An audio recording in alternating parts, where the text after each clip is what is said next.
TVN 24 টেলিভিশনের নিয়মিত আয়োজন টিভিএন অ্যানালাইসিস অনুষ্ঠান থেকে আপনাদের সবাইকে স্বাগত জানাচ্ছি। আমি রানা আহমেদ। সুপ্রিয় দর্শক, এই মুহূর্তে যারা ঘরে বসে টেলিভিশন সেটের সামনে বসে এই অনুষ্ঠান দেখছেন বা পরে দেখবেন বা পরে সংযুক্ত হবেন আমাদের সাথে, অথবা যারা ফেসবুক লাইভে দেখছেন কিংবা পরবর্তীতে সময় সুযোগ মতো ইউটিউবে দেখবেন, তাদের সবাইকে স্বাগত জানাচ্ছি আগামভাবেই। সুপ্রিয় দর্শক, আজকে আমরা খুবই একটা গুরুত্বপূর্ণ বিষয় নিয়ে আলোচনা করব, যে বিষয়টি আমরা প্রতিনিয়ত অর্থাৎ প্রাত্যহিক জীবনে প্রায়শই আমাদের অনেকেরই ঘটে থাকে, অনেকেই আমরা এই সমস্যার সম্মুখীন হই, কিন্তু এর প্রতিকার কি সেটা কেউ আমরা জানি, আবার অনেকেই জানি না। যেমন মনে করুন যে আপনি রাস্তা দিয়ে চলছেন, হেঁটে যাচ্ছেন, আপনি পড়ে গেলেন, আহত হলেন, কি হতে পারে? আপনি ম্যাকডোনাল্ডসে খেতে গেলেন, বাথরুমে গিয়েছেন, পড়ে গেছেন, আহত হয়েছেন, কি হতে পারে? আপনি গাড়িতে যাচ্ছেন, একজন গাড়ি মেরে দিয়ে গেল, কি হতে পারে এক্ষেত্রে? এই ধরনের অনেক বিষয়গুলো আছে। স্কুলে আপনার বাচ্চা খেলতে গেছে, সেখানে একজন তার শিক্ষক থাকার কথা হয়তো ছিল না, সেখানে বাচ্চা পড়ে যে আহত হয়েছে, কি হতে পারে? পার্কে হাঁটতে গেছেন, আপনি পড়ে গেছেন, আপনি আহত হয়েছেন, কি হতে পারে?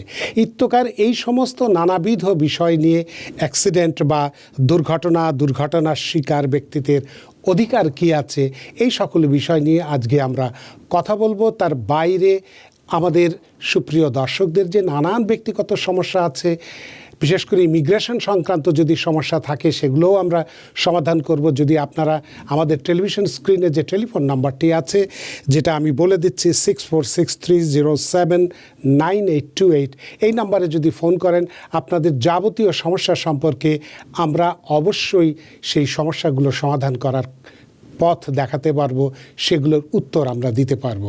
আর এই সব কিছু নিয়ে যিনি কথা বলবেন, যিনি এই সমস্যার সমাধানে আপনাদেরকে সুপরামর্শ দেবেন, তিনি আপনাদের সুপরিচিত, আমাদেরও সুপরিচিত বিশিষ্ট আইনজীবী জনাব mister Mohammad N Majumdar, master of laws এবং কমিউনিটি লিডার। মোহাম্মদ মজুমদার, আপনাকে আমাদের টিভিএন টেলিভিশনের স্টুডিওর সঙ্গে সংযুক্ত হওয়ায় স্বাগত জানাচ্ছি। থ্যাংক ইউ রানা ভাই, অত্যন্ত চমৎকার একটা ওভারভিউ পটভূমি দিয়েছেন, আমার কাছে অনেক ভালো লেগেছে। আশা করি আমাদের এই জনগুরুত্বপূর্ণ বিষয়টা আমরা জনগণের সামনে তুলে ধরবো, যেটা দৈনন্দিন সমস্যা আমাদের, সেই সমস্যা আমাদের কী ধরনের সমস্যা হতে পারে, সমস্যার প্রতিকার কি রয়েছে। নিউ ইয়র্ক শহর হচ্ছে একটা আজকে বলবো অনেকটা ইন্স্যুরেন্সের শহর। প্রত্যেকটি পদক্ষেপে হাটে ঘাটে, রাস্তায়, মাঠে, শহরে, বন্দরে, যেখানে যে অবস্থায় আপনি কোনো দুর্ঘটনার শিকার হন, আপনি মনে রাখবেন আপনার প্রতিকারের ব্যবস্থা রয়েছে। যদি ক্ষতিপূরণের সম্মুখীন হন, সেই ক্ষতিপূরণ দেওয়ার, ক্ষতিপূরণ পাওয়ার ব্যবস্থা রয়েছে। সেই দুর্ঘটনা ইচ্ছাকৃত হোক অথবা অনিচ্ছাকৃত হোক, টর্ট ল, নিউ ইয়র্ক স্টেট টর্ট ল আপনাকে প্রতিকার দিবে। কারণ এখানে দুইটা জিনিস, অধিকার এবং দায়িত্ব এবং কর্তব্য।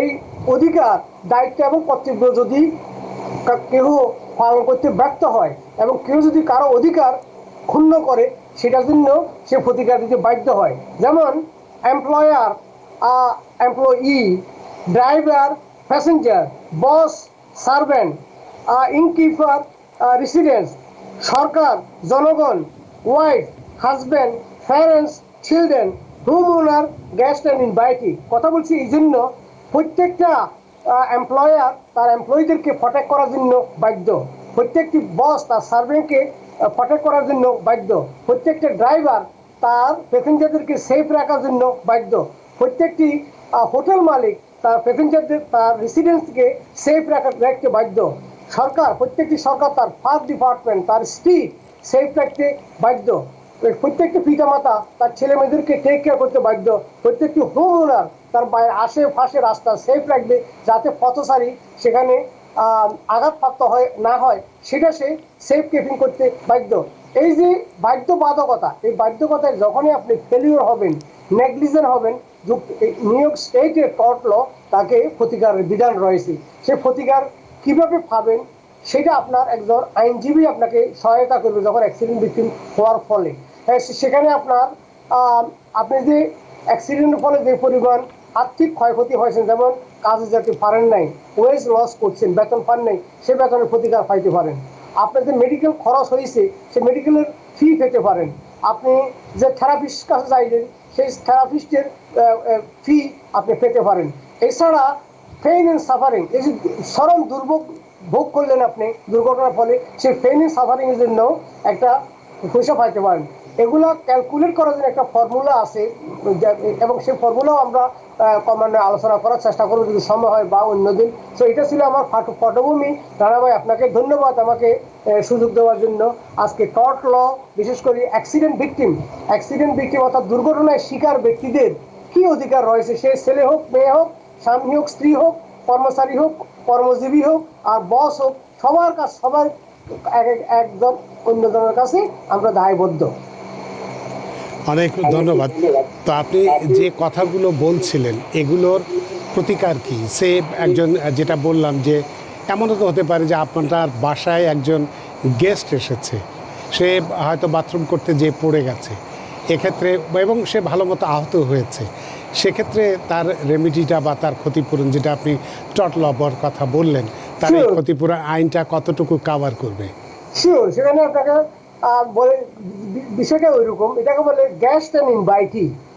সো গেস্ট হচ্ছে আপনি যাকে দাওয়াত দিলেন উনি হলো গেস্ট, আর ইনভাইটি হচ্ছে সাধারণ। যেমন আপনি যখন দোকান খোলা রাখবেন, আপনার প্রত্যাশা সেখানে যে কেউ ঢুকতে পারে, সো সেই কেউ ইনভাইটি, সেখানে ইনভাইটির স্ট্যাটাস হইলো। যেমন ম্যাকডোনাল্ডের কথা যেটা বলছিলেন, ম্যাকডোনাল্ডে আপনি ঢুকলেন কোনো আসলে কোনো কেনার জন্য যান নাই, আপনি হয়তো বাথরুম ইউজ করে ওই জন্য গিয়েছেন, সেখানে যাইয়া সেই জায়গায় আপনি পড়ে গেলেন, কারণ হয়তো রাত্রে মারছে কেউ, সেটা ভালোভাবে মারে নাই, সেখানে পিচ্ছিল জিনিস হয়ে গেছে ওভার নাইট। তো সেটা যদি আপনি প্রমাণ করতে পারেন, আপনাকে আপনাকে প্রমাণ করতে হবে না আপনি কেন গেছেন। মালিক বলতে পারবে তুমি তো কিছু কিনেও নাই, চাও খাও নাই, তুমি এখানে আসলে বা কেন, দ্যাটস নট এক্সকিউজ। কারণ তার স্ট্যাটাস হচ্ছে ইনভাইটি, কারণ দরজা যখন খোলা আছে, McDonald open for all, anybody can go. এখানে লেখা নাই ঢুকতে হলে কিনতে হবে, এরকম কোনো কথা লেখা নাই। সুতরাং এনিবডি ক্যান গো। এবং যারা যারা যারা আপনার হোমলেস, সেও ঢুকতে পারে, সেও অ্যাক্সিডেন্ট হলে সেটা প্রতিকার পাইতে পারে। আরেকটা হলে যেটা বললেন বাড়ি, যেমন আমার বাড়িতে আমি 100 মেহমান দাওয়াত দিয়েছি, তো 100 আমার ছেলের বার্থডে বা সামথিং। সো আমার দায়িত্ব সেখানে as a home owner make sure প্রত্যেকটা গ্যাস যেন সেফ থাকে। সেফটা কীভাবে, যেমন যেটা বললেন বাথরুমের কথা, হয়তো আপনি বাথরুমে ডিশওয়াশিং লিকুইড ফেলে রাখছেন তার আগের দিন থেকে, এটা খেয়াল করেন নাই, আপনি শুধুমাত্র গ্যাসের ইনভাইটেশন ব্যাপারে আপনি ব্যস্ত ছিলেন, ওইটা ক্লিন রাখেন নাই। অ্যাজ এ রেজাল্ট যখন গ্যাস আসা শুরু করছে, একজন গ্যাস সেখানে গিয়া হয়ে গেল। সেই ক্ষেত্রে সেই গ্যাস আপনাকে সেফটি ইস্যুতে আপনাকে শু করতে পারে, এবং এবং সে প্রতিকার চাইতে পারে। তো সুতরাং যেটা একটু আগে বললাম, আপনি বাইরের মালিক হলে আপনার ওই বাইকে কোনো গ্যাস আসলে এবং বাইরের আশেপাশে কেউ চলাফেরা করলে কেউ যদি ক্ষতিগ্রস্ত হয়, সেক্ষেত্রে আপনি এটার জন্য দায়ী হইতে পারেন। বা এর অনেক ব্যতিক্রমও আছে, সেই ব্যতিক্রম অনেক লম্বা কাহিনী, বা জেনারেল রুল হচ্ছে আপনি দায়ী থাকবেন ওদেরকে সেফ রাখা। সেম থিং, আপনার যদি ড্রাইভার হন, গাড়ি চালান, সেখানে যদি প্যাসেঞ্জার থাকে, সেই প্যাসেঞ্জারকে সেফ রাখা আপনার দায়িত্ব। অন্য ড্রাইভারকে সেফটি রাখা সেটাও আপনার কর্তব্য আছে। এছাড়া যারা হোটেলের মালিক, হোটেলে যদি আপনার গ্যাস যারা থাকবে, তাদেরকে সেফ রাখা আপনার দায়িত্ব। সরকার, যেমন সিটির অনেক পার্ক আছে, পার্কে অনেক ছেলেমেয়েরা খেলে, ওই ছেলেমেয়েরা সেখানে এমন কোনো যন্ত্রপাতি, এমন কোনো ধুলনা যদি ডিফেক্টিভ হয়ে থাকে, সেই ডিফেক্টিভের কারণে যদি কেউ সেখানে কোনো বাচ্চা আহত হয়, সেটার জন্য আপনি রেসপন্সিবল। প্রবেশ পথে পার্কের চারিদিকে যদি আপনার পেভমেন্ট রাস্তাগুলো যদি মৌসুম না থাকে, সেখানে যদি কেউ পড়ে, সেটার জন্য ফায়ার ডিপার্টমেন্ট অর্থাৎ নিউ ইয়র্ক সিটি দায়ী হইতে পারে। নিউ ইয়র্ক সিটির ভেহিকেল দিয়ে কাউকে যদি ধাক্কা মারে, দায়ী হইতে পারে। পুলিশ দিবে, ইভেন কি পুলিশ কোথাও যাইতেছে, খুব দ্রুত গাড়ি চালিয়ে অন্যকে আঘাত করলো, সেক্ষেত্রে পুলিশকে আপনি শো করতে পারেন। অ্যাম্বুলেন্স যদি খুব দ্রুত যাচ্ছে, দ্যাটস নট এক্সকিউজ, আপনি দুইটা লোকের মারে চলে গেলেন, হসপিটালে যাইতেছেন, সেই অ্যাম্বুলেন্সকে আপনি শো করতে পারেন। যে হাসপাতালে আপনাকে চিকিৎসা নিচ্ছেন, সেই চিকিৎসাকালে সেখানে যদি এমন কোনো নেগলিজেন্স, এমন কোনো ভুল করে থাকে ডাক্তার, নার্স বা সাপোর্টিং স্টাফ, তাদেরকেও দায়ী করতে পারে সেখানে। এই জন্য ফিটিজে আপনি দেখেন, এই কারণে সারা বিশ্বের শান্তিকামী, মুক্তিকামী, আইনের শাসন এনজয় করার জন্য সারা বিশ্বের মানুষ যত সমৃদ্ধি থাকুক নাই কেন, মানুষ এখানে আসতে চায়। বিকজ এখানে সবকিছুর একটা প্রতিকার আছে। যেমন একটা রোগী একটা নির্দিষ্ট টাইমের ভিতরে 3 মিনিট টু 5 মিনিটের ভিতরে হসপিটালে রেসপন্স পাওয়ার জন্য প্রত্যাশা সবাই, অ্যাম্বুলেন্স আসতে হবে 3 মিনিট। আবার সেই অ্যাম্বুলেন্সকে এটা অর্থ এই নয় যে 3 মিনিটে আসতে গিয়া মারি ফেলতে হবে, সেটাও সম্ভব না। আবার আপনি মনুষ্য রোগী, আপনার কোনো টাকা পয়সা কিছু নাই, অত্যন্ত অসহায় দরিদ্র নিরীহ, কোনো গ্রিন কার্ড নাই, কিছু নাই, ওয়ার্ক পারমিট নাই, আপনার হাসপাতালে গেলে আপনাকেও স্যার দেখবে, আর যিনি বিলিয়নিয়ার তাকেও স্যার দেখবে। আপনার জন্য যে শয্যা, ওনার জন্য সেই সেম ব্যাড, এবং চিকিৎসাও কিন্তু সেম। এবং আপনি একদম হতবাগা দরিদ্র নিরীহ একদম হতবাগিনী, এই বলে আপনার চিকিৎসাটা কোনো ন্যূনতম হইতে হবে না। যদি হয়ে থাকে দেন ইউল বি সুড। এখন দেখা গেছে আমরা আমার বিগত 30 বছরে নোয়াখালী থেকে আসিয়া বা মাইজদি থেকে আসিয়া অনেকে এখানে কনস্ট্রাকশন ওয়ার্ক বেশিরভাগ করে। ওই কনস্ট্রাকশন ওয়ার্কারের কোনো কার্ডও ছিল না, সোশ্যাল সিকিউরিটি নাম্বারও ছিল না, সে কিন্তু $1 মিলিয়ন নিয়ে গিয়ে বাংলাদেশে রাজার হালে জীবনযাপন করছে। এরকম উদাহরণ হাজার হাজার আছে। কেন? কারণ যুক্তরাষ্ট্র আইনের শাসন, আইন, এটা একটা কথা আছে, ল ফর অল। এটা আপনার লিগেলের জন্য এক ল, ইলিগেলের জন্য এক ল, কালোর জন্য এক ল, ধলার জন্য এক ল, এরকম কোনো ল না। Law is for all and equal justice for all. এখানে বলা হচ্ছে আমাদের সমাজে ইকুয়াল জাস্টিস ফর অল। মানে কান্ট্রি অফ রেসপন্সিবিলিটি এটা আমাদের, যে কারণে এটাতে আপনি যে বললেন যে রাস্তায় যাওয়ার সময় আপনার অ্যাম্বুলেন্স যদি কাউকে আহত করে যায়, সেক্ষেত্রে অ্যাম্বুলেন্সের বিরুদ্ধেও আইনি ব্যবস্থা নেওয়ার একটা বিধান রয়ে গেছে। এমনও তো হতে পারে, সেক্ষেত্রে কি হতে পারে যে ফায়ার ব্রিগেডের গাড়ি যাচ্ছে, এক জায়গায় আগুন ধরেছে, প্রচণ্ডভাবে আগুন ধরেছে, এখন ফায়ার ব্রিগেডে দ্রুত যাওয়া দরকার। তো সেক্ষেত্রে যদি ফায়ার ব্রিগেড কোনো কারণে কাউকে অ্যাক্সিডেন্ট করে, সেক্ষেত্রেও কি একই বিধান কাজ করবে নাকি? Still fire department, police department, fire department বললে যে এক জায়গায় বিল্ডিং জ্বলে যাইতেছে, এর অর্থ আপনাকে অধিকার দেওয়া হয় না জনগণের আরেকজনের অধিকার ক্ষুণ্ণ করে অন্যজনের অধিকার প্রতিষ্ঠা করা, ওইরকম কোনো ক্ষুণ্ণ দেওয়া হয় নাই। সুতরাং each ambulance, innkeeper, driver, everybody same way responsible. যদি সে হাওয়াসের 2টা গাড়িকে মারি দিয়ে চলে গেলে ওই 2টা গাড়ি তাকে শো করবে, এবং সিটি, নিউ ইয়র্ক সিটি সেটার জন্য ক্ষতিপূরণ দিতে বাধ্য। New York City corporate law department বলা হয় একটা, সেখানে কমপক্ষে 300 লয়ার কাজ করে সরকার পক্ষে, এবং তার সাপোর্টিং স্টাফ মিলিয়ে প্রায় 1000 আইন কর্মী আছে শুধুমাত্র সিটিকে ডিফেন্স করার জন্য। দেয়ার আর লটস অফ লিটিগেশন, কারণ everybody is swing for their right. But এখানে এটা বলি, আমি সবাইকে এনকারেজ করতেছি না সু করার জন্য। যারা বড় এক্সেপশন, ভুয়া করে আপনি কেস দিয়ে থাকেন, যখন আহত হন নাই, তারপর একটা বানোয়াট কেস দিলেন, দ্যাট ক্যান বি, এটা আপনার এগেনস্টে যাইতে পারে। সুতরাং যদি রিয়েলি আপনাকে কেউ ক্ষতিগ্রস্ত করে থাকে, যদি আপনার ড্যামেজ হয়ে থাকে এবং সেই ড্যামেজের জন্য আপনি ক্ষতিপূরণ পাবেনই। এছাড়া কিছু কিছু বিষয় আছে যে আপনি যদি আপনার নিজের ফল্টও যদি হয়, নিজের দোষও যদি হয়, তারপর আপনি ক্ষতিপূরণ পাবেন। সেটা আপনার মোটর ভেহিকেল ইন্স্যুরেন্সে কতগুলো রুল আছে। যেমন কোনো গাড়ি আপনাকে মারি চলে গেছে, কোন গাড়ি মারছে আপনি সেটাও জানেন না, তাহলে সেটা কে দিবে? হয়তো স্টেট ইন্স্যুরেন্স, স্টেট থেকে আপনি পাবেন হিট অ্যান্ড রান। আর যদি স্টেট ইন্স্যুরেন্স দিবে না, তখন দেখা গেল আপনার নিজের গাড়ি আছে, তখন নিজের গাড়ির ইন্স্যুরেন্স এটা হয়তো আপনাকে কাভার করবে। সুতরাং দেয়ার আর কাভারেজ। এখানে আমি বলবো, আজকে বলবো এটাকে, New York city is the city of insurance. Everybody is insured, বাড়ির মালিক, ঘরের মালিক, দোকানের মালিক, তারপরে রেস্টুরেন্টের মালিক। ছোটো একটা দোকান খুলবেন, সেখানে 2টা ইন্স্যুরেন্স লাগবে। একটা হলো আপনার worker compensation insurance, worker compensation cover করবে আপনার এমপ্লয়ি যদি সিক হয়, এমপ্লয়ি যদি ক্ষতিগ্রস্ত হয়। আবার সাধারণ ইন্স্যুরেন্স, জেনারেল লাইবিলিটি ইন্স্যুরেন্স, যদি আপনার প্যাসেঞ্জার না, আপনার যদি কাস্টমার আসিয়া যদি সেখানে ক্ষতিগ্রস্ত হয়। সুতরাং যারা এভরিবডি ওয়েল প্রটেক্টেড, এবং ওই প্রোটেকশন দিতে ব্যর্থ যারা হবে তাদের এগেইনস্ট সু করা হবে। দেখা গেল আপনার দোকান আছে, দোকানে কোনো ইন্স্যুরেন্স রাখেন নাই, কিন্তু একজনকে ক্ষতিগ্রস্ত করলেন, সেক্ষেত্রে আপনার নিজের গচ্ছিত টাকা, ওই টাকা থেকে আপনি ব্যয় করতে হবে। আপনার কোনো এক্সকিউজ নাই যে আমার ইন্স্যুরেন্স নাই। যদি তার ওই পরিমাণ টাকা না থাকে যেটা জরিমানা হবে, তাহলে কি হবে? সেটা আর বিগ কোশ্চেন। অনেক ক্ষেত্রে দেখা যায় যিনি ঘটনা ঘটিয়েছে, যিনি ক্ষতিগ্রস্ত করেছেন, ওনার কোনো ইন্স্যুরেন্স ছিল না, এবং ওনার কাছে উনি ওনার কোনো টাকাও নাই। সেক্ষেত্রে ওই জাজমেন্টে কোনো মূল্য থাকে। আনফর্চুনেটলি এরকম কেসও অনেক থেকে থাকে, যেমন আপনি ঘটনা করছেন কিন্তু আপনার কাছে কিছুই নেই, then you have nothing. But most place insurance থাকে। ইন্স্যুরেন্স আপনি বিজনেস অপারেট করতে পারেন না। অনেক তো এক্ষেত্রে এমনও যে হতে পারে যে আপনি যেগুলো বললেন, এগুলো তো ম্যান মেড বলা যেতে পারে, যে মানুষের দ্বারা এই সমস্ত সমস্যাগুলো তৈরি হচ্ছে। তো আমার কাছে আরেকটা প্রশ্ন আছে, সেটা যাওয়ার আগে আমরা দর্শকদের একটু প্রশ্ন নিয়ে নেই, তারপরে সেখানে যাব। দর্শক কে আছেন টেলিফোনে, দয়া করে আপনার নাম পরিচয় দিয়ে প্রশ্নটি করুন।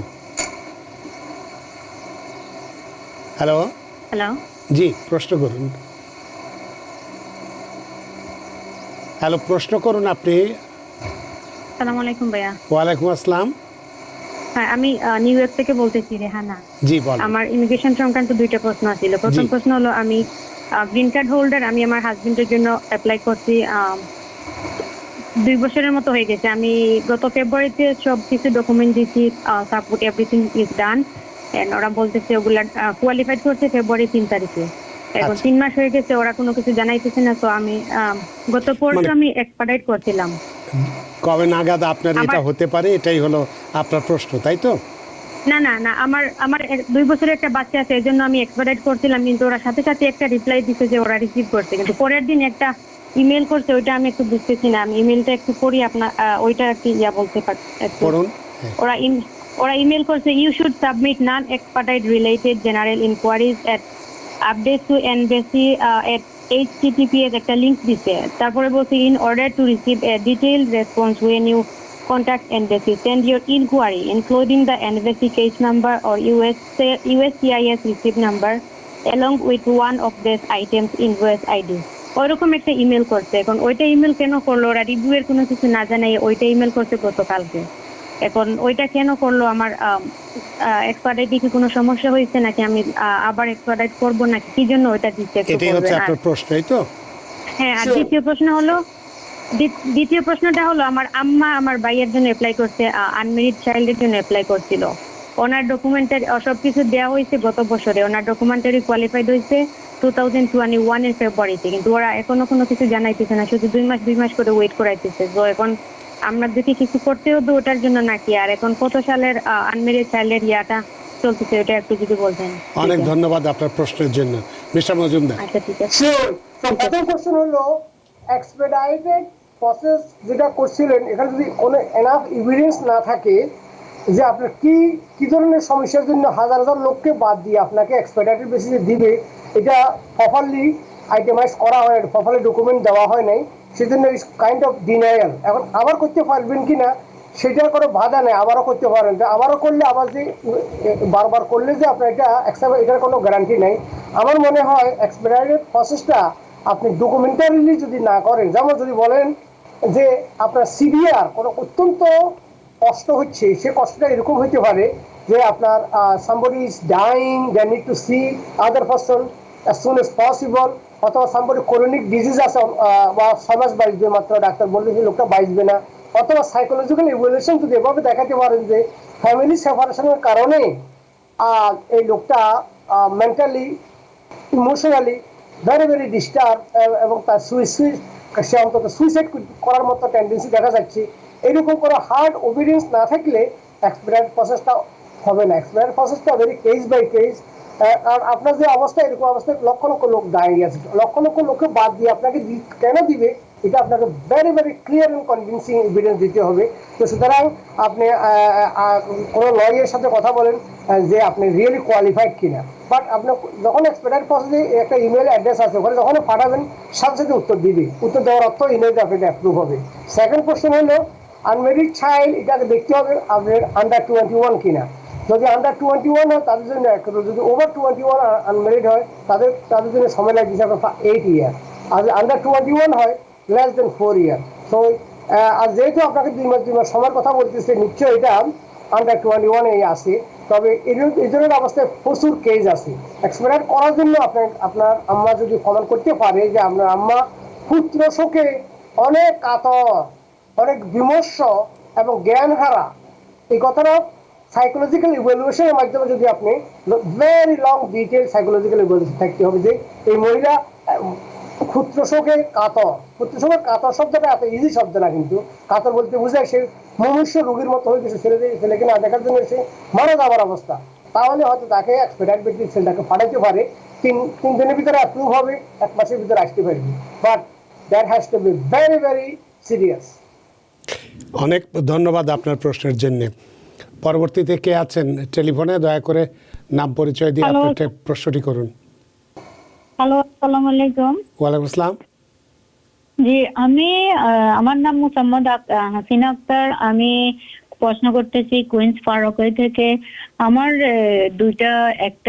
দুইটা ছেলে আছে, একটা 12 ইয়ার্স, একটা 18 ইয়ার্স। তো আমি আমরা দুইজনেই, আমরা হাজবেন্ড ওয়াইফ দুইজনে সিটিজেন। আমরা সিটিজেন হয়েছি 2019-এ। তো আমি এখন আমার দুই ছেলের জন্য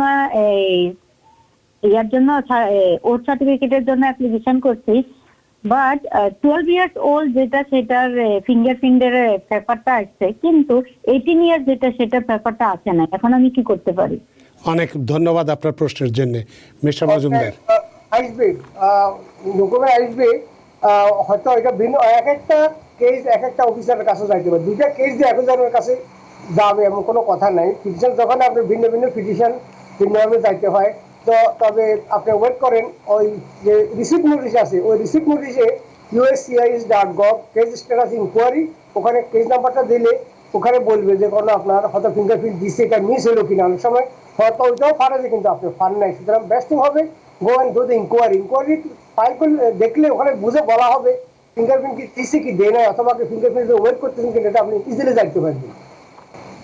অনেক ধন্যবাদ। দর্শক কে আছেন টেলিফোনে? নাম পরিচয় দিয়ে প্রশ্ন করুন। আসসালামু আলাইকুম। ওয়ালাইকুম আসসালাম। আমি মামুন বলতেছি নিউ জার্সি থেকে। আমার জি। দুটো প্রশ্ন আছে ইমিগ্রেশন সম্পর্কে। প্রথমটা হচ্ছে, আমার শালা গত মাসের 3 তারিখ ইন্টারভিউ দিয়েছে। ওর এফিডেভিট অফ সাপোর্টটা একটু কম হওয়াতে আবার 29 তারিখ আমরা সাবমিট করছি। বাট ওরা ওই মানে ঢাকা এমবাসি থেকে আরেকটা অফিস আছে, ওই অফিসে ওর পাসপোর্টটা নিয়ে রাখছে এবং ওই এফিডেভিট সাপোর্টটা গুলি নিয়ে রাখছে। বাট এখনো আজকে 1 মাস ধরে কোনো খবর হচ্ছে না। এখন আমি কি করতে পারি? অনেক ধন্যবাদ আপনার প্রশ্নের জন্য। মিস্টার মজুমদার। আপনাকে এই মুহূর্তে আরো ওয়েট করেন, এনাফ টাইম হয় নাই, কারণ এটা রেসপন্সের জন্য আরো একটু বেশি সময় লাগবে। আশা করতেছি আমরা আগামী 2-1 সপ্তাহের ভিতরে আপনি এটা উত্তর পাবেন। দর্শক কে আছেন টেলিফোনে? দয়া করে নাম পরিচয় দিয়ে আপনার প্রশ্নটি করুন। হ্যালো, আসসালামু আলাইকুম। ওয়ালাইকুম আসসালাম। যে আমি রাশেদ কুইন্স থেকে বলছি। আমার প্রশ্ন হচ্ছে দুইটা। আমার প্রথম প্রশ্ন হচ্ছে যে আমি আমার এই বাচ্চাদেরকে নিয়ে, তারা যদি 14 বছরের নিচে হয় বাচ্চারা, তাহলে আমি আমার বাচ্চাদেরকে নিয়ে কোন দেশে থাকবো, যদিও বাচ্চারা এই দেশের সিটিজেন, সেটা ডিসাইড করার অধিকার কোনো চাইল্ড প্রোটেকশন ডিপার্টমেন্ট অথবা সিভিল কোর্ট, ফ্যামিলি কোর্টের আছে কিনা? আমি যদি বাংলাদেশে থাকতে চাই, আমার বাচ্চাদের নিয়ে আমি থাকতে পারি কিনা, সেটা হচ্ছে আমার একটা প্রশ্ন। আর আমার দ্বিতীয় প্রশ্ন হচ্ছে যে আপনার এই দ্বৈত নাগরিকত্বের সুবিধা কি এবং অসুবিধা কি? অনেক ধন্যবাদ আপনার প্রশ্নের জন্য। মিস্টার মজুমদার। তো বাংলাদেশে প্রথম কোশ্চেন হলো, বাংলাদেশে বাচ্চাদেরকে নিয়ে থাকতে পারবেন কিনা। যদি আপনারা ওয়াইফ হাজবেন্ড দুজনে বাংলাদেশে থাকেন, তাহলে বাচ্চারা এখানে রাখতে আপনার কোনো আইনগত কোনো বাধা নাই। যদি আপনাদের দুইজনের একজন যদি থাকেন, আরেকজন যদি এখানে থাকেন, সেই ক্ষেত্রে রুল হচ্ছে আপনাকে কাস্টোডি এগ্রিমেন্ট একটা বলা হয়, চাইল্ড কাস্টোডি এগ্রিমেন্ট, যে বাচ্চাটা আপনার ওয়াইফ বলছে আমার হাজবেন্ডের সাথে আমার বাচ্চা থাকলে আমার কোনো আপত্তি নেই, অথবা আপনি ওয়াইফকে দিতে পারেন যে বাচ্চা থাকলে সেখানে আপনার কোনো আপত্তি নেই। এটা হলো রুল। তো এই রুলের ব্যতিক্রমে অনেকে আছে। অনেকের ধরেন আপনি বাচ্চাকে নিয়ে মাকে সহ রাখে চলে আসলেন, ওয়াইফের বা যদি কোনো আপত্তি না থাকে, সেক্ষেত্রে আইন কোনো বাধা দিবে না। যে ডিপেন্ড করে কোন সিচুয়েশনে আপনি বাচ্চাকে নিচ্ছেন। যদি এখানে অনেক ক্ষেত্রে দেখা গেলো 60 বছরের বাচ্চা নিয়ে এয়ারপোর্টে আপনি চলে যাইতেছেন, কাস্টমার অথরিটি জিজ্ঞাসা করবে এর মা কোথায়, তখন যদি দেখাতে পারেন যে মা আপনাকে পারমিশন দিয়েছে বাচ্চাকে ট্রান্সপোর্ট করার জন্য, তাতে আপনার কোনো আর বাধা থাকবে না। তো সুতরাং এই ব্যাপারে আপনি বাচ্চা নেওয়ার সময় কিভাবে নিচ্ছেন, সেটা আপনার লয়ারের সাথে কথা বলে নেবেন। আর দ্বৈত নাগরিকত্ব, ডুয়েল সিটিজেনশিপ হলো যেটা বাংলাদেশের সংবিধানে অ্যালাউ করে দ্বৈত নাগরিকত্ব। আর সেই আইন অনুসারে আপনি দ্বৈত নাগরিকত্ব নিতে পারবেন। এটা সুবিধা অসুবিধা ডিপেন্ড করবে আপনার উপরে, আপনি কেন নিচ্ছেন। অনেকে এটা নিচ্ছেন, এবং ইনক্লুডিং আমিও নিজের দ্বৈত নাগরিকত্ব আমি নিয়ে রাখছি অনেকদিন আগে। সো এটা এই বাংলাদেশের কোনো কোনো আইনে, কোনো কোনো স্থানে, কোনো কোনো বিষয়ে কিন্তু ওই দ্বৈত নাগরিকত্ব জিনিসটা তারা দেখে যে ইউএস সিটিজেনদের ব্যাপারে। তো সেটা আপনি পার্সোনালি জেনে নেবেন আপনার ফয়জনটা কোথায়, সেই হিসাবে নেবেন। বাট আমি হাইলি এনকারেজ করি সবাইকে দ্বৈত নাগরিকত্ব নেওয়ার জন্য। তার মানে যদি কারোর বাংলাদেশের সম্পত্তি থেকে থাকে তাহলে বোধহয় দ্বৈত নাগরিকত্বের বিষয়টা রাখাটাই সুবিধাজনক, যেহেতু এখানেও সম্পদ আছে ওখানেও যদি সম্পদ থাকে, কারণ আপনার সম্পদ বাংলাদেশে আছে। কিন্তু বাংলাদেশ সরকার প্রবাসীদের সম্পত্তির অধিকার অবৈধ করে নাই, অভিধার সম্পত্তির অধিকার কোনো বাধা সৃষ্টি করে নাই। এখন আমরা একদিনও শুনি নাই যে একটা আমেরিকান সিটিজেন বাংলাদেশে গিয়ে তার সম্পত্তি বিক্রি বাধাগ্রস্ত হয় নাই। But there are some other legal issue যেখানে দরকার হইতে পারে। তো সেজন্য আমি মনে করি যদি আপনার সবাইকে দেশের সাথে একটা যোগসূত্র রাখা, একটা ডুয়াল সিটিজেনশিপ রাখা ভালো। তো যদি কেউ দ্বৈত নাগরিকত্ব না থাকে তাহলে তো সে আমেরিকান সিটিজেন, যদি সে রাজনীতি করে তাহলে তো সে বাংলাদেশের কোনো এই ইয়েতে রাজনৈতিক দলের সাথে সংশ্লিষ্ট হয়ে কোনো নির্বাচনে তো অংশগ্রহণ করতে পারবে না। কিন্তু যদি দ্বৈত নাগরিকত্ব থাকে সেক্ষেত্রে কি সেই সুবিধাটা আছে? না, সেক্ষেত্রে আপনাকে দ্বৈত নাগরিকত্ব নিলে হবে না, সেক্ষেত্রে যুক্তরাষ্ট্রের নাগরিকত্ব প্রত্যাহার করতে হবে আপনাকে। আমাদের অনেক ফ্রেন্ড ছিল ওখানে ইলেকশন হওয়ার আগে, সেটা হয়তো ডিক্লারেশন দিতে হবে যে আমি যুক্তরাষ্ট্রের সিটিজেন নই, অথবা বলতে হবে আমি যুক্তরাষ্ট্রের নাগরিকত্ব প্রত্যাহার করলাম। তো ওইটা এমবাসিতে জমা দিয়া ওইটা কপি দিয়ে উনি ইলেকশনে ক্যান্ডিডেট হতে হবে। আর যদি কেউ আমেরিকার সিটিজেন আছে, বাংলাদেশ তো আছেই, দ্বৈত নাগরিকত্ব নিয়েছে, সেক্ষেত্রে কি বাংলাদেশে যে চাকরি করতে কোনো অসুবিধা আছে বা সুবিধা আছে বা কোনো? এটা ডিপেন্ড করে কোন চাকরি আপনি করতেছেন, রিকোয়ারমেন্ট। প্রাইভেট সেক্টর সাধারণত কোনো সিস্টেম বাধা দিবে না প্রাইভেট সেক্টর ইউএস সিটিজেনকে নিতে। সরকারি কোনো কোনো ক্ষেত্র আছে যেটা সেন্সিটিভ ডিপার্টমেন্ট, আর্ম ফোর্স, পররাষ্ট্র মন্ত্রণালয়, কিছু কিছু ইন্টারনাল পলিসি বলা হয়। ইন্টারনাল পলিসি যদি অ্যাপ্রুভ করেন দেখেন সেটা ব্যাপারে আমি এক্সপার্ট না, যদি যেখানে চাকরি নেবেন তারাই বলবে। যদি আপনি সত্য কথা বলেন যে ভাই আমি ইউএস সিটিজেন আমাকে নেবে কিনা, যদি তাদের কোম্পানি পলিসি না থাকে তারা নেবে না। But private company I am very sure তারা ডিসক্রিমিনেট করবে না, তারা চাইবে কোয়ালিফাইড ক্যান্ডিডেট তারা নেবে। বাট সরকারি ক্ষেত্রে অনেক বাধ্যবাধকতা থাকতে পারে। সরকারি বিশেষ করে সেন্সিটিভ ডিপার্টমেন্টগুলা যেগুলো রাষ্ট্র পরিচালনার ক্ষেত্রে অপরিহার্য ব্যক্তিগণ তারা রাষ্ট্রের নাগরিক হইতে হবে, তারা যুক্তরাষ্ট্রের নাগরিক হইয়া চাকরি হয়তো নাও দিতে পারে। অনেক ধন্যবাদ। দর্শক কে আছেন টেলিফোনে, দয়া করে আপনার নাম পরিচয় দিয়ে প্রশ্নটি করুন। আসসালামু আলাইকুম, আমি কুইন্স থেকে আহমেদ বলছি। আমার প্রশ্ন হলো, আপনি কাজের জায়গায় যদি কাস্টমার আপনাকে ফিজিক্যালি অ্যাটাক করে, মানে ধৈর্য হারাইয়া, ধরেন 2-3 জন কাস্টমার সার্ভ করতেছেন কিন্তু কাস্টমার ধৈর্য হারাইয়া আপনাকে অ্যাটাক করে, এই ধরনের এই ক্ষেত্রে আপনি কাকে সু করবেন, কাস্টমারকে নাকি আপনার এমপ্লয়ারকে, এবং কি ধরনের ইমিগ্রেশন বেনিফিট এটা থেকে পাইতে পারেন বা কি ধরনের আইনি সহায়তা ঠিক করা যায় এই ক্ষেত্রে? অনেক ধন্যবাদ মিস্টার মজুমদার। ওকে, শিওর। সো সেক্ষেত্রে ডিপেন্ড করে অ্যাসল্টের কারণ কি ছিল। আপনাকে যদি যেমন আপনি একটা দোকানের কর্মচারী, আপনাকে অ্যাসল্ট করলো কাস্টমার, সে যদি আপনি প্রমাণ করতে পারেন যে সেক্ষেত্রে মালিকের দায়িত্বহীনতা ছিল, যেমন একটা ধরুন একটা বক্স একটা মদের আসর, কতগুলো দোকান থাকে, মদের দোকান, বার, সেক্ষেত্রে যদি বাউন্সার থাকতে হয় সামনে, যদি বাউন্সার ছাড়া আপনি দোকান অপারেশন করেন, সেক্ষেত্রে ড্রাং করার লোক যদি সার্ভারকে মারে সেক্ষেত্রে মালিক দায়ী হইতে পারে, because the owner failed to protect the employee। আর যেখানে তর্ক বিতর্কের মাধ্যমে যদি কোনো আপনাকে মারধর করে সেটা ক্রিমিনাল অফেন্স হতে পারে, সেখানে আপনি পুলিশ সহযোগিতা পাইতে পারেন, তার সাজা হইতে পারে, এবং সাজা হওয়ার পরে আপনার যে ক্ষতিগ্রস্ত সেই আইনের বিধান রয়েছে তাকে সু করার জন্য। যদি এই ধরনের সু করাও ভেরি ডিফিকাল্ট এবং পুলিশি আইনি সহযোগিতা পাওয়া ভেরি ডিফিকাল্ট, আনফর্চুনেটলি আইনের বিধান রয়েছে। অ্যাগেন এটা ডিপেন্ড করবে কি ধরনের nature and severity of the accident সেটাকে বলা হয়, সেটার উপর ডিপেন্ড করবে কি করতে হবে। এই ধরনের কোনো ঘটনা যখনই হয় তখনই সেটা আইন প্রয়োগকারী সংস্থার নজরে আনবেন, আপনার মালিককে অবগত করবেন, এবং কি থার্ড হলো আপনার লয়ের সাথে বুঝবেন ওই সিচুয়েশনে আপনি কি প্রতিকার পেতে পারেন। অনেক ধন্যবাদ। আমরা টেলিফোনের প্রশ্ন নেওয়ার আগে একটা ফেসবুক থেকে একটা প্রশ্ন নেই। আব্দুল্লাহ মাসুম লিখেছেন, প্যান্ডামিকের কারণে যারা এইজ আউট হচ্ছে তাদের কি দোষ, তারা কি কোনো কনসিডারেশন পাবে না? এ ব্যাপারে আপনার কি বক্তব্য? Very good question. Expedited processing করার জন্য কারা কোয়ালিফাইড সেখানে এইজ আউটের কথা বলা হয়েছে। যেহেতু সরকারি বিলম্বের কারণে, সরকারি ডিলের কারণে অনেক ডেরিভেটিভ বেনিফিশিয়ারি, অর্থাৎ বেনিফিশিয়ারি ছেলে মেয়েরা, যেমন আপনার ভাইয়ের জন্য অ্যাপ্লাই করলেন, ভাইয়ের বয়স 60 কিন্তু বাচ্চারা 21 বছর হয়ে যাইতেছে, সেক্ষেত্রে আপনি এক্সপেডাইট করতে পারেন।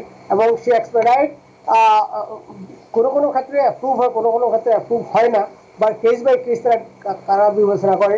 তো এটা কিন্তু কোয়ালিফাই করে, এক্সপেডাইট করার জন্য কোয়ালিফাই করবেন। কারণ উদাহরণটা এরকম, যেমন 2019 সাল থেকে সে কোয়ালিফাই করে আছে, এই 2 বছর 20 এবং 21 প্যান্ডামিকের কারণে কাউকে ভিসা দেয় নাই, সে এবং বর্তমানে সে এইজ আউট হচ্ছে, সেটা একটা ওই 2 বছর তার এজ থেকে বাদ দিয়া তাকে এজ আউট প্রোটেকশন যেটা বলে কাপসা রুল, চাইল্ড স্ট্যাটাস প্রোটেকশন অ্যাক্টের আওতায় তাকে চাইল্ড রাখা হয়।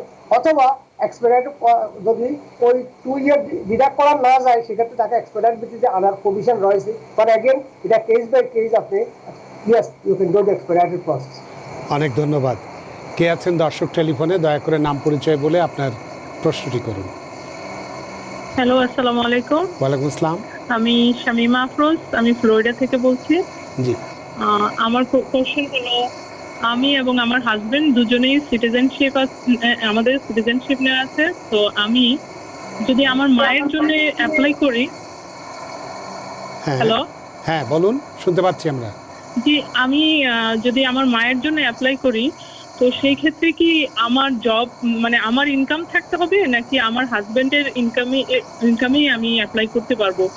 আর যদি এরকম হয়, তো আমি এই রাইট নাও আমি জব করছি, বাট আমি নভেম্বর মাসে দেশে চলে যাব।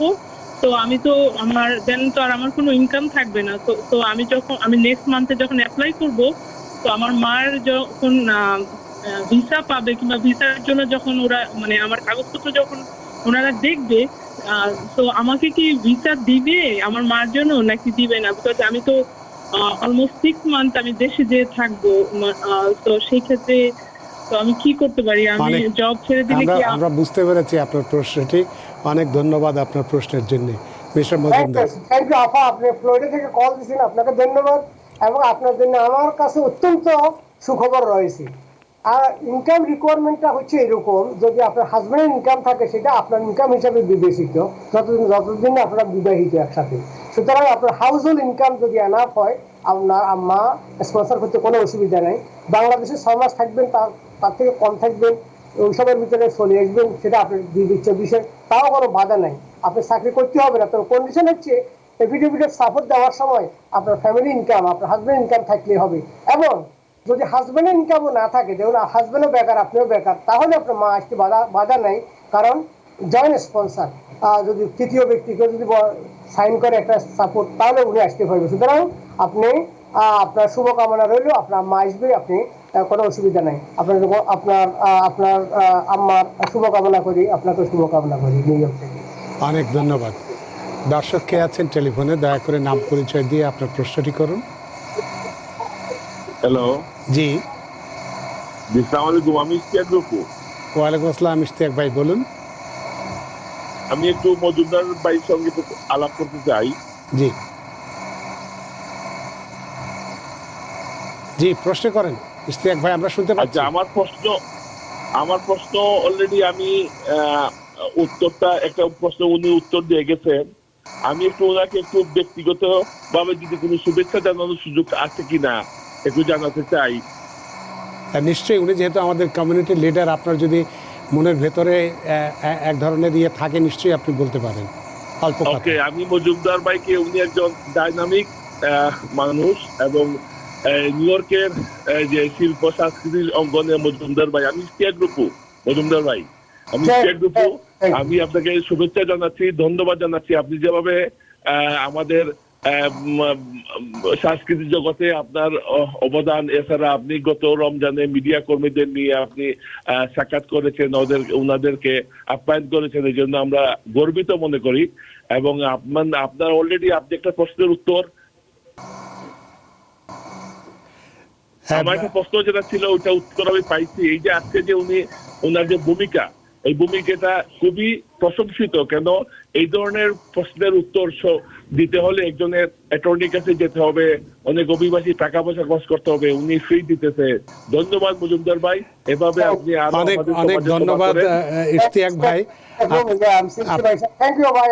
আপনি জেনে খুশি হবেন ইশতিয়াক ভাই যে TVN 24 টেলিভিশন তো ওনার এই অ্যাচিভমেন্টের জন্য কিন্তু গতকালকে আমাদের যে প্রাইম নিউজ সেই নিউজে কিন্তু তার রিপোর্ট আমরা করেছি এবং খুব সুন্দরভাবে সেটা আজকে দিনের মধ্যে দিনে 4-5 বারও গেছে, নিশ্চয়ই আপনি দেখেছেন। তারপরেও আপনার যে মনের অনুভূতি ব্যক্ত করেছেন সেজন্য আপনাকে ধন্যবাদ। প্রিয় দর্শক, কে আছেন টেলিফোনে? দয়া করে নাম পরিচয় দিয়ে আপনার প্রশ্নটি করুন। আসসালামু আলাইকুম। আমি ওয়ালাইকুম অ্যাকচুয়ালি আসসালাম। এইমাত্রই কল করেছিলাম ফ্লোরিডা থেকে। Thank G. ইউ আমার প্রথম কোশ্চেনের অ্যান্সারের জন্য। বাট আমি আরেকটা কোশ্চেন করার ছিল, আমি এক্সাইটেড হয়ে ভুলে গেছি। ঠিক আছে, তো করুন। তো আমার কোশ্চেনটা হলো যে আমি তো আমার আম্মার জন্য অ্যাপ্লাই করেছি, তো আপনারা আমাকে শুভকামনা দিয়েছেন, তো থ্যাংক ইউ সেজন্যও। বাট আমি চাচ্ছি আরেকটা জিনিস, সেটা হলো আমি আমার ভাইয়ের জন্য, আমি কি আমার ভাইয়ের জন্য অ্যাপ্লাই করতে পারবো এটা আমি জানি, বাট আমি চাচ্ছিলাম আমার ভাইয়ের জন্য আমি কি বলে এটাকে, আপনার ভাইয়ের বয়স কত? ভিসা। আমার ভাই অনেক বড়, আমার মানে 53 তার এইজ। আমি কি তার জন্য ভিজিট ভিসায় অ্যাপ্লাই করতে পারবো? কোনো চান্স আছে? অনেক ধন্যবাদ আপনার প্রশ্নের জন্য মিস্টার মজুমদার। আবারও আপনাকে শুভকামনা করি আপনার ভাইয়ের জন্য। আপনার ভাইয়ের জন্য বেস্ট হবে অ্যাজ সুন এজ পসিবল আপনি ইমিগ্রেন্ট ভিসার জন্য অ্যাপ্লাই করেন। যত আগে করবেন তত আগে উনি লাইনে আসবে। আপনার মায়ের সাথে সাথে আপনার ভাইকে অ্যাপ্লাই করেন। তবে ভিজিট বিষয়টা হচ্ছে ডিসক্রিশনারি। ডিসক্রিশনারি শব্দের অর্থ হচ্ছে এরকম, এটা তাদের ইচ্ছা, ভিসা দিতেও পারে নাও দিতে পারে।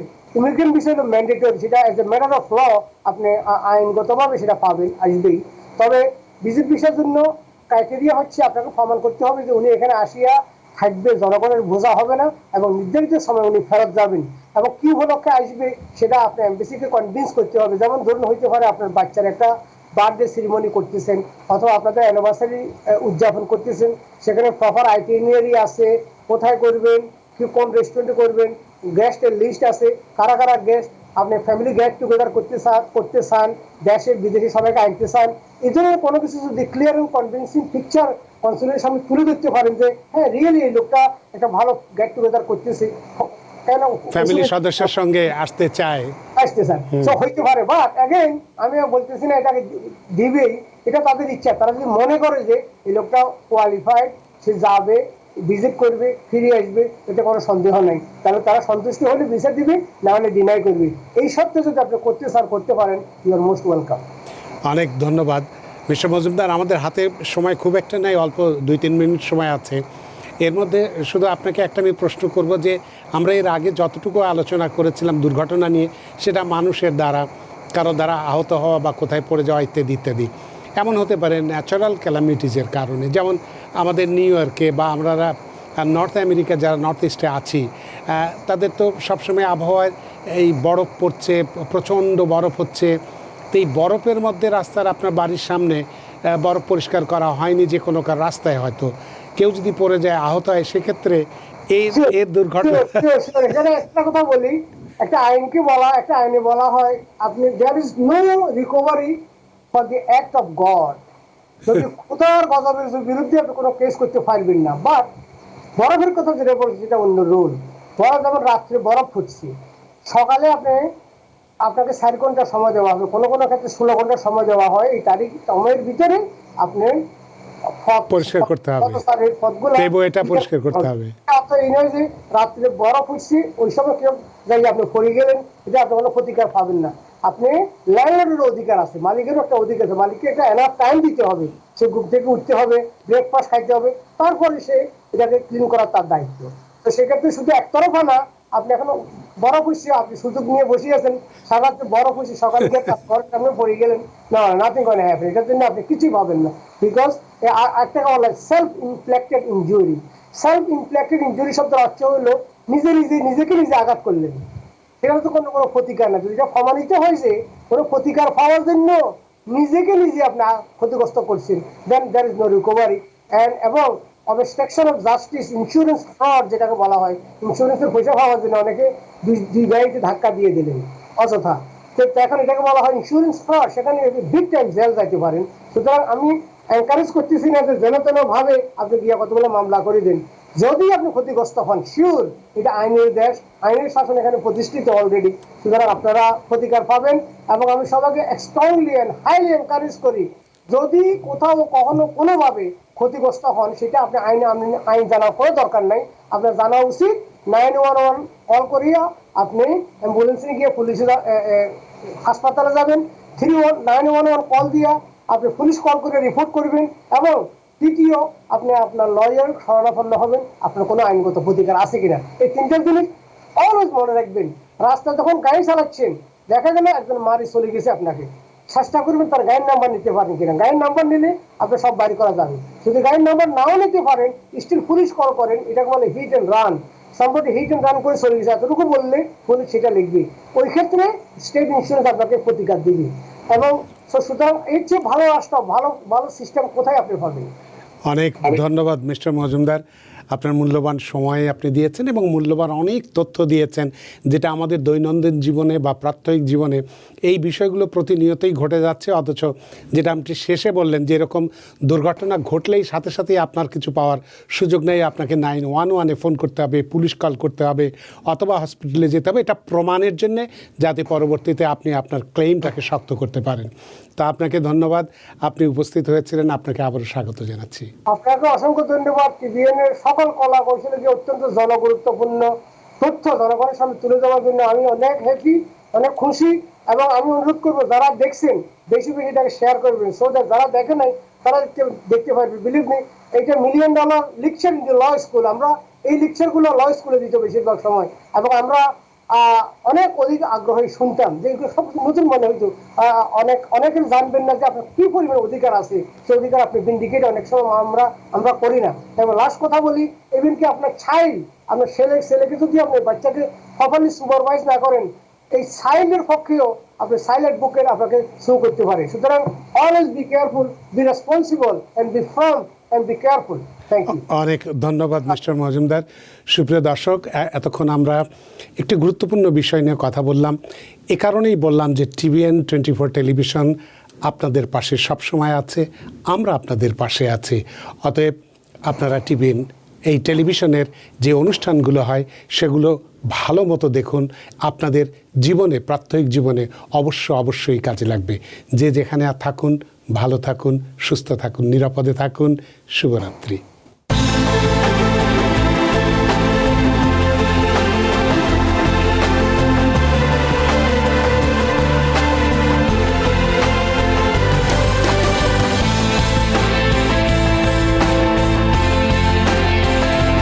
TVN 24 টেলিভিশন দেখতে আজই কল করুন 7187776556। লগ ইন করুন www.totalcablebd.com।